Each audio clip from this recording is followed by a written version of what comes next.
Hi hello everyone, welcome to our channel. நம்மளோட channel name என்ன அப்படின்னா stories year. இன்றைக்கி நம்ம என்ன பார்க்க போகிறோம் அப்படின்னா எஸ்ஏ அப்படிங்கிற நாவல் தான் பார்க்க போகிறோம். இந்த நாவலுக்கு நான் வாய்ஸ் ஓவர் கொடுக்க ஆரம்பிச்சிருக்கேன். ஸோ இந்த நாவல் வால்யூம் வைஸ் இல்லாமல் கேஸ் வைஸ் போகும்.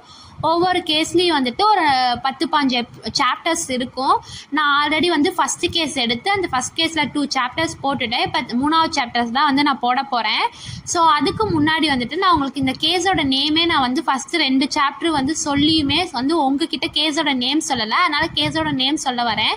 ஏன் அப்படின்னா கேஸோட நேமும் கேஸ் ஃப்யூச்சரில் போகிற விதமும் ஃப்ளோவும் சேமாக இருக்கும். அதனால் கேஸோட நேம் சொன்னால் உங்களால் ஃப்யூச்சரில் வர ஈவெண்ட்ஸ்லாம் கொஞ்சம் ப்ரெடிக்ட் பண்ண முடியும். உங்களுக்கும் கொஞ்சம் ஜாலியாக இருக்கும். அதனால தான் நான் கேஸோட நேம் சொல்ல போகிறேன். இந்த கேஸோட நேம் என்னென்னா தி நம்பர்ஸ் கில்லர். இதுதான் கேஸோட நேம். ஸோ நான் ஆல்ரெடி சொன்ன மாதிரி 2 சாப்டர் போட்டுட்டேன். 3ஆவது சாப்டர் போட போகிறேன். நீங்கள் ஃபஸ்ட்டு 2 சாப்டர் பார்க்கல அப்படின்னா டிஸ்கிரிப்ஷனில் லிங்க் தரேன், பார்த்துக்கோங்க. ஆல்ரெடி சொன்ன மாதிரி இது பிஎல் நாவல். உங்களுக்கு 2 கேரக்டருமே இப்போ பாய்ஸ் தான். உங்களுக்கு பிடிக்கலன்னா வீடியோ ஸ்கிப் பண்ணிடுங்க. அது இல்லாமல் அதுக்கு முன்னாடி உங்கள்கிட்ட என்ன சொல்ல விரும்புகிறேன்னா, இது ஃபஸ்ட் டைம் நான் இது மாதிரி வாய்ஸ் ஓவர் பண்ணி போகிறேன். அதனால் கொஞ்சம் அங்கங்கே திக்கும், பேக்ரவுண்ட் நாய்ஸ் இருக்கும், எடிட்டிங் ஒழுங்காக போட்டிருக்க மாட்டேன். ஸோ என்னை மன்னிச்சிடுங்க. ஆனால் எனக்கு ஒரு நம்பிக்கை இருக்குது, ஃப்யூச்சர் நிறைய போட போகும்போது எனக்கு ஒரு எக்ஸ்பீரியன்ஸ் ஆகி நல்லா போடுவேன்னு.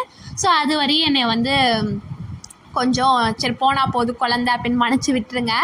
ஸோ நம்ம சாப்டர் 3க்குள்ளே போகலாம். அதுக்கு முன்னாடி இந்த சாப்டரில் ஃப்யூச்சரில் வரப்போல் எல்லா மெயின் கேரக்டர்ஸும் அந்த டீம் மெம்பர்ஸும் வந்துடுவாங்க. ஸோ இடையில அவங்கள இன்ட்ரோ பண்ணுறதுக்கு நான் முன்னாடியே எல்லா மெயின் கேரக்டர்ஸையும் எல்லா மெயின் டீம் மெம்பர்ஸையும் சொல்லிடுறேன். அப்போ தான் உங்களுக்கு இடையில கேஸ் இன்ட்ரெஸ்ட்டாக போகும்போது டிஸ்டர்பன்ஸ் ஆகாமல் இருக்கும். ஸோ சொல்கிறேன், கேட்டுக்கோங்க. ஆல்ரெடி சொன்ன மாதிரி நம்மளோட ஹீரோ யாருன்னா பாயு டேங், அடுத்த ஹீரோ ஜன்ஜவோ, அப்புறம் கோங் சூன். இவங்க 2வது லீடிங் கப்பலில் ஒரு ஹீரோ. அப்புறம் Wang Chao, Zhao Yu, Zhang Long, Jiang Ping, Ma Huan. இவங்க தான் எல்லாருமே ஃப்யூச்சரில் வரப்போகிற மெயினான டீம் மெம்பர்ஸ். ஸோ இவங்க நேம்லாம் ஞாபகம் வச்சுக்கோங்க. ஸோ இப்போ நம்ம டேரெக்டாக கதைக்குள்ளே தாவியெல்லாம் வாங்க. இப்போ மீட்டிங் ரூமில் எல்லாருமே உக்காந்துருக்காங்க. பாயு டங்கு கோங்சுனை கூட்டிகிட்டு நீ சொல்ல வேண்டிய கேஸோட டீட்டெயில்ஸை எல்லோரும் முன்னாடி சொல்லுன்னு சொல்லிட்டு அவரும் அமைதியாகிறாரு. நம்ம கோங்சுனும் தேவையில்லாமல் பேச்செல்லாம் பேசி டைமை வேஸ்ட் பண்ணாமல் டேரெக்டாக பாயிண்ட்டுக்கே வராரு. அவர் என்ன சொல்கிறாருன்னா, லாஸ்ட் மந்த் டாக்ஸியெல்லாம் திருடி அந்த திருடின டாக்ஸி வச்சு நிறைய பேரை இடித்து தூக்கியிருக்காங்க. அந்த ஹிட் அண்ட் ரன் கேஸ் அப்போ பாப்புலராக போச்சு, உங்களுக்கு ஞாபகம் இருக்கா அப்படின்னு கேட்குறாங்க. அதுக்கு ஜாங்லோங் என்ன சொல்கிறாங்க அப்படின்னா, எனக்கு ஞாபகம் இருக்குது, அதில் 5 பேர் இறந்துட்டாங்க, 3 பேர் இன்ஜுரி ஆயிருந்தாங்க. ஆனால் அதோட கில்லரை தான் நம்ம ஆல்ரெடி அரெஸ்ட் பண்ணிட்டோம்ல அப்படின்னு சொல்கிறாங்க. அதுக்கு வாங் சோவோவும், ஆமாம் அந்த கில்லர் 50 வயசு உள்ள வயசானவர், அவரோட மைண்ட் சரியில்லைன்னு நினைக்கிறேன், மனநல பாதிக்கப்பட்ட ஒரு மாதிரி இருந்தார்ல அப்படின்னு கேட்குறாரு. அதுக்கு கோங்சுனும், ஆமாம் கரெக்டு தான், இந்த கேஸ் டிராஃபிக் டிபார்ட்மெண்ட்டில் நான் ஹேண்ட் ஓவர் பண்ணியிருந்தாங்க, அவங்களும் அதை இமிடியேட்டாக சால்வ் பண்ணிட்டனால உங்களுக்கு வரல அப்போது அப்படின்னு கேட்குறாங்க. அதுக்கு பாயுட்டவங்க ஆமாம் அப்படின்னு சொல்கிறாங்க. ஏன் அப்படி காங்சுன் கேட்குறாருன்னா, நான் ஆல்ரெடி சொன்ன மாதிரி எஸ்ஏக்கு முன்னாடி அவங்க கிரிமினல் இன்வெஸ்டிகேஷன் டீமோட லீடராக இருந்திருக்காரு பாயுட்டேங். அதனால தான் இந்த கேஸ் வரலையா அப்படின்னு கேட்குறாரு. ஏன்னா மோஸ்ட்லி இது மாதிரி சீரியல் கில்லர் நார்மலாக கேசஸ்லாம் வந்துச்சுன்னா கிரிமினல் இன்வெஸ்டிகேஷன் டீமுக்கு தானே வரும். அதனால கோங்சுன் அப்படி கேட்குறாரு. நம்ம பாயுட்டாங்க ஆமாம் அப்படின்னு சொல்லிட்டு, ஏன் இந்த கேஸில் ஏதாவது ப்ராப்ளமா, என்ன விஷயம் அப்படின்னு கேட்குறாரு. அதுக்கு கோங்சுனும் நிறைய ஃபோட்டோலாம் டேபிள் மேலே வச்சுட்டு இந்த ஃபோட்டோஸ்லாம் பாருங்கள் அப்படின்னு சொல்கிறாரு. இது சொல்லிவிட்டு அவர் மறுபடியும் என்ன சொல்கிறாரு அப்படின்னா, இந்த ஃபோட்டோஸ் எல்லாமே செத்துப்போன 5 விக்டிம்ஸோட ஃபோட்டோ அப்படின்னு சொல்கிறாங்க. நம்மளோட டீம் மெம்பர்ஸும் அந்த ஃபோட்டோலாம் எடுத்து உத்து பார்க்குறாங்க. பார்க்கும்போது தான் தெரிஞ்சது, இந்த ஃபோட்டோவில் இருக்க எல்லா ஃபோக்கஸுமே அந்த விக்டிம்ஸோட காதுக்கு பின்னாடி தான் இருக்குது. அந்த காதுக்கு பின்னாடி ப்ளூ கலரில் சின்னதாக நம்பர் எழுதியிருக்கு 5 விக்டிம்ஸோட காதுக்கு பின்னாடியும். அது என்னென்ன நம்பர் அப்படின்னா 7, 12, 19, 30, 42. பாயுட்டாங் இதை பார்த்துட்டு அவங்க எல்லாருக்கும் பின்னாடி நம்பர் எழுதியிருக்கா அப்படிங்கிற மாதிரி ஒரு முகத்தை சுழிச்சுக்கிட்டே நினைக்கிறாரு. சொல்கிறாரு. கோங்சுனும் ஆமாம், ஆனால் இது மட்டும் கிடையாது, என்னோட ஃப்ரெண்டு ஒருத்தங்க ஃபியூனரல் ஹோமில் மேக்கப் ஆர்டிஸ்ட்டாக ஒர்க் பண்ணுறாங்க. ஆக்சுவலி நம்மளோட இடத்துலலாம் மேக்கப் ஆர்டிஸ்ட்டுங்களாம் இல்லை. நார்மலாக சவத்தை எரிக்க போகும்போது சீக்கிரமாக எரித்து வேலையெல்லாம் முடிச்சிருவாங்க. ஆனால் அங்கே இப்படி ஒரு ப்ரொஃபஷன் இருக்குது போல், எனக்கு அப்படி தெரியல, கதையில் இருக்குது. மேபி சைனாவில் அப்படி ஒரு ப்ரொஃபஷன் இருக்கலாம். ஸோ வந்துட்டு காங்சன் எல்லாம் சொல்ல வராருன்னா, அப்படி என் ஃப்ரெண்டு அங்கே ஒர்க் பண்ணுறாங்க, அங்கே வந்துட்டு நிறைய அந்த ஃபியூனரல் ஹோமுக்கு கார் ஆக்சிடென்ட்டால் இறந்தவங்க நிறைய பேர் வந்திருக்காங்க. அவங்களோட எல்லாரோட காதுக்கு பின்னாடி இது மாதிரி நம்பர் இருக்குது. அதோடு என்ன ஸ்ட்ரேஞ்சான விஷயம் அப்படின்னா, இந்த நம்பர் எதுவுமே வந்து ரிப்பீட்டடாக வந்ததில்லை. ஒரு டைம் 7 வந்துச்சுன்னா இன்னொரு டைம் 7 வந்ததே இல்லை அப்படிங்கிற மாதிரி சொல்கிறாரு. இது ரொம்ப ஸ்ட்ரேஞ்சாக இருக்குங்கிறனால தான் என்னோட ஃப்ரெண்டு வந்துட்டு அதை ஃபோட்டோ எடுத்து எனக்கு வந்து ஒரு ஃபியூ டேஸ்க்கு முன்னாடி வந்து சென்ட் பண்ணி விட்டாங்க. அதுவும் இல்லாமல் இன்னொரு விஷயம் என்ன அப்படின்னா, லாஸ்ட்டாக எனக்கு சென்ட் பண்ணி விட்ட ஃபோட்டோ வந்துட்டு 3 நாளைக்கு முன்னாடி கார் ஆக்சிடென்ட்டால் இறந்து அவரோட காதுக்கு பின்னாடி நம்பர் இருக்க விக்டிமோட ஃபோட்டோ அப்படின்னு சொல்கிறாங்க. அதை கேட்டோடனே அந்த மீட்டிங் ரூமில் இருக்க எல்லாருமே வந்து ஸ்டன் ஆகி 3 டேஸ்க்கு முன்னாடியா அப்படிங்கிற மாதிரி நிற்கிறாங்க. அப்போ நம்ம ஜவோ வந்துட்டு டக்குன்னு இந்த அட்மாஸ்பியர்லேருந்து வெளியே வந்து, ஆனால் அந்த சைக்கோ டிரைவர் தான் 1 மாதத்துக்கு முன்னாடியே வந்துட்டு நம்ம ஜெயிலில் பிடிச்சி கொடுத்துட்டோமே, எப்படி வந்து 3 டேஸ்க்கு முன்னாடி இது நடந்திருக்கும் அப்படிங்கிற மாதிரி ஜவோ வந்து கத்துறாரு. இந்த கத்துறதை வச்சுட்டு எல்லாருமே அந்த ஸ்ட்ரேஞ்சான அட்மாஸ்பியர்லேருந்து வெளியே வந்துடுறாங்க. நம்மளோட ஜன்ஜவோ ஹீரோவும் அப்படியே வந்து வாய்க்குள்ளேயே முனவுறாரு. என்ன சொல்றாரு அப்படின்னா, மேபி வந்துட்டு இவன் வந்துட்டு விக்டிம்ஸோட எல்லாத்தோட காதுலேயும் வந்து நம்பரை வந்து போட்டவன் இவனா இருக்காது அப்படிங்கிற மாதிரி முனவுறாரு.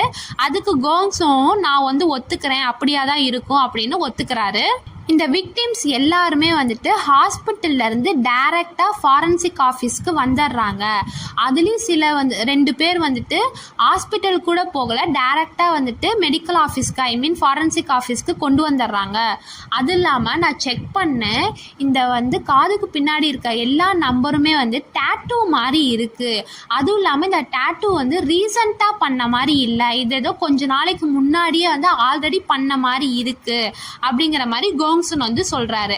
அதுக்கு நம்ம பாயூட்டாங் வந்துட்டு என்ன பண்றாரு அப்படின்னா, இந்த போட்டோவெல்லாம் லைனா டேபிள் மேல வச்சுட்டு இந்த நம்பர்ஸ் எல்லாம் வந்துட்டு கனெக்டடா வச்சு பார்த்தா, இந்த நம்பர்ஸ் எல்லாம் ஒரே கேஸ்க்கு அண்டரா வருது அப்படின்னா, இந்த கேஸ் எல்லாம் கனெக்ட் பண்ணா அட்லீஸ்ட் 20 விக்டிம்ஸ் வந்து நம்மளோட கையில இருக்காங்க அப்படிங்கிற மாதிரி பாயூட்டாங் சொல்றாரு. அதுக்கு வந்துட்டு கோங்சுன் வந்து அந்த போட்டோல இருந்து ஒரு போட்டோவை எடுத்துட்டு இந்த பையனை பாரு அப்படின்னு மாதிரி சொல்கிறாங்க. எல்லாருமே வந்துட்டு கோங்சுனை சுற்றி நின்றுட்டு அந்த ஃபோட்டோவை பார்க்குறாங்க.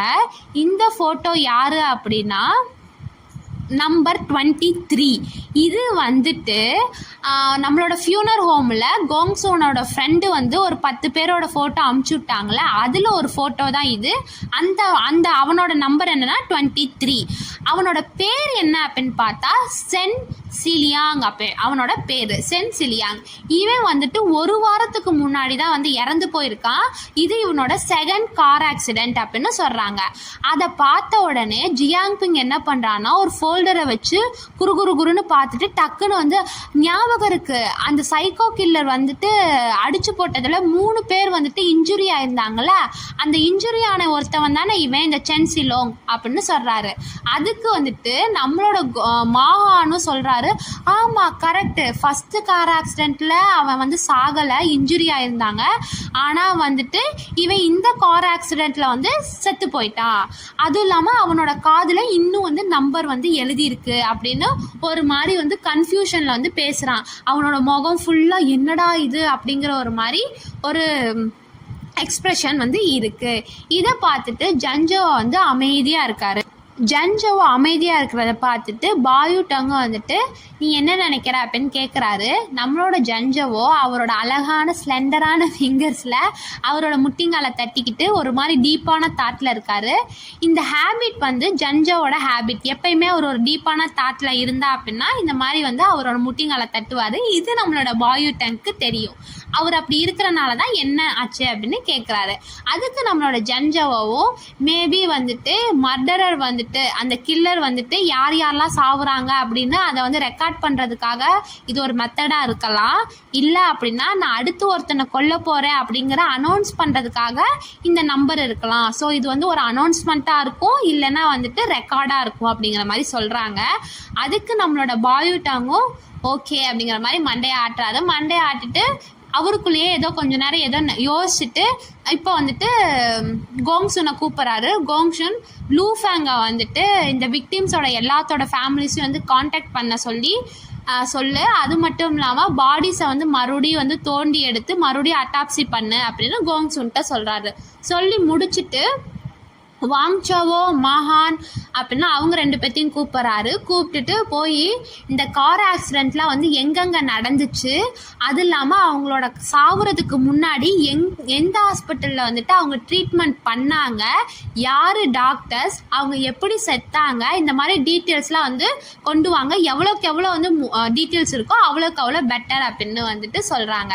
வாங் சாவோ மாவானுக்கு டியூட்டியை முடிச்சுட்டு அடுத்து வந்துட்டு ஜோங்லாங்கையும் ஜவோவையும் கூப்பிட்றாங்க. இவங்க 2 பேர் எதுக்கு கூப்பிட்றாங்க அப்படின்னா, இந்த விக்டிம்ஸோட சோஷியல் சர்க்கிள்ஸ், அவங்களுக்கு ஏதாவது எனிமி இருக்கா, அவங்க எங்கே வேலை பார்க்குறாங்க, அது மாதிரியான டீட்டெயில்ஸை வந்து பார்த்து டீட்டெயில்ஸ் கொண்டு வாங்க அப்படின்னு சொல்லிடுறாங்க. அது மட்டும் இல்லாமல் இந்த எல்லா விக்டிம்ஸ்க்கும் இடையில ஏதாவது சிமிலாரிட்டிஸ் இருக்கா அப்படின்னு மாதிரி பார்க்க சொல்லியிருக்காங்க. இதை சொல்லி முடிச்சுட்டு ஜியாங் பிங்கை கூப்பிட்றாங்க. நான் வந்து ஜியாங் பிங் யார் அப்படின்னா ஒரு கம்ப்யூட்டர் எக்ஸ்பர்ட். இந்த மாதிரி ஒவ்வொரு விக்டிம்ஸு இல்லை மர்டரர் இல்லை யாரோட எந்த டீட்டெயில்ஸ் வேணுமானாலும் நம்ம ஜியாங் பிங் மூலியமாக எடுத்துக்கலாம். ஏன்னா அவர் ஒரு கம்ப்யூட்டர் எக்ஸ்பர்ட்டு. நான் இதை வந்து இப்போயே சொல்லிடுறேன். மோஸ்ட்லி இவரோட ஒர்க் எல்லாமே இன்ஃபர்மேஷன் லேப்டாப்பில் தட்டுற மாதிரி தான் இருக்கும். அந்த ஜியாங் பிங்கை கூப்பிட்டுட்டு இந்த கார்ஸ் வந்து ஆக்சிடெண்ட் ஆயிருக்குல்ல, அந்த ஆக்சிடெண்ட் ஆயிருக்க கார்ஸோட எல்லா இன்ஃபர்மேஷன், அந்த வந்து எங்கே ஆக்சிடெண்ட் நடந்திருக்கு, அந்த ஆக்சிடெண்ட் நடந்த மேப்பு, அந்த பிளேஸோட மேப்பு, இது மாதிரி எல்லா டீட்டெயில் ரிப்போர்ட்டும் வந்து ஒவ்வொரு விக்டிமோட டீட்டெயில் ரிப்போர்ட்ஸும் எனக்கு வந்து சென்ட் பண்ணிவிடு அப்படின்னு சொல்கிறாங்க. இது எல்லாம் முடிச்சுட்டு சூக்கிங்கை கூப்பிட்றாங்க. சூக்கிங் அப்படிங்கிறவரும் இந்த டீம் மெம்பரோட ஒரு மெம்பர் தான். நான் வந்து ஃப்யூச்சரில் வந்து இவர் அடிக்கடி வரமாட்டாங்க. நான் ஸ்டார்டிங்கில் சொன்ன மெம்பர்ஸ் மட்டும்தான் வருவாங்க. சூக்குங்க கூப்பிட்டுட்டு எல்லா டர்ட்டோ பார்லருக்கும் போயிட்டு வந்துட்டு இந்த நம்பர்ஸை வந்து வச்சு ஏதாவது க்ளூஸ் கிடைக்குதா அப்படின்னு பார்க்க சொல்லியிருக்காங்க. ஏன்னா வந்துட்டு எல்லாத்தோட காதுக்கு பின்னாடியும் அந்த நம்பர் வந்து டேட்டூ மாதிரி தான் இருக்குது. அதனால டேட்டூ போடுற இடத்துக்கு போய் ஏதாவது க்ளூஸ் கிடைக்குதா அப்படின்னு பாருங்கள். எல்லாரும் அவங்களுக்கு கொடுத்த வேலையை டக்குன்னு பண்ணுங்க அப்படின்னு சொல்கிறாங்க. அதுக்கப்புறம் வந்துட்டு அங்கே இருக்கவங்கலாம் பார்த்துட்டு ஹான்சாங்கை வந்து கூப்பிடுங்க. ஹான்சாங்கை கூப்பிட்டு இவருக்கு வந்து ஏதாவது இந்த விஷயத்தை பற்றி ஏதாவது தெரியுமா அப்படின்னு கேளுங்க அப்படிங்கிற மாதிரி சொல்கிறாரு. நான் ஆல்ரெடி சொன்ன மாதிரி லூஃபேங் வந்துட்டு ரிலேஷன்ஷிப் ஆஃபீஸர். ஸோ வந்து பப்ளிக் ரிலேஷன்ஷிப் ஆஃபீஸர்னால ஃபேமிலிஸோட இதை வந்து பார்க்க சொல்லியிருக்காங்க. நம்மளோட ஆன்சாங் வந்து இன்டெலிஜென்ஸ் ரிப்போர்ட்டர். லைக் வந்துட்டு அவருக்கு இது மாதிரி எல்லா கேஸை பற்றி ஓரளவான டீட்டெயில்ஸ் தெரியலனாலும் அவருக்கு ஆக்சஸ் இருக்கும். அதனால தான் ஆன்சாங்கை கூப்பிட்டு ஏதாவது இந்த கேஸை பற்றி டீட்டெயில்ஸ் தெரியுமான்னு பார்க்க சொல்கிறாங்க. இது மாதிரி எல்லாத்துக்குமே வந்துட்டு ஒவ்வொரு வேலையை கொடுத்துட்டு போய் உங்கள் வேலையை பாருங்கள் அப்படின்னு எல்லாத்தையும் அப்படின்னு லெட்ஸ் கெட் டு ஒர்க் அப்படின்னு சொல்லிட்டு எந்திரிச்சிட்றாரு.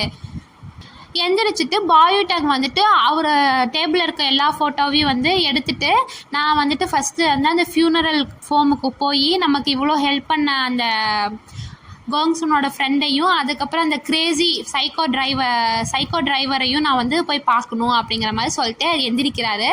ஜன்ஜோ வந்துட்டு உக்காந்த இடத்துலையே அப்படிங்கிறாரு.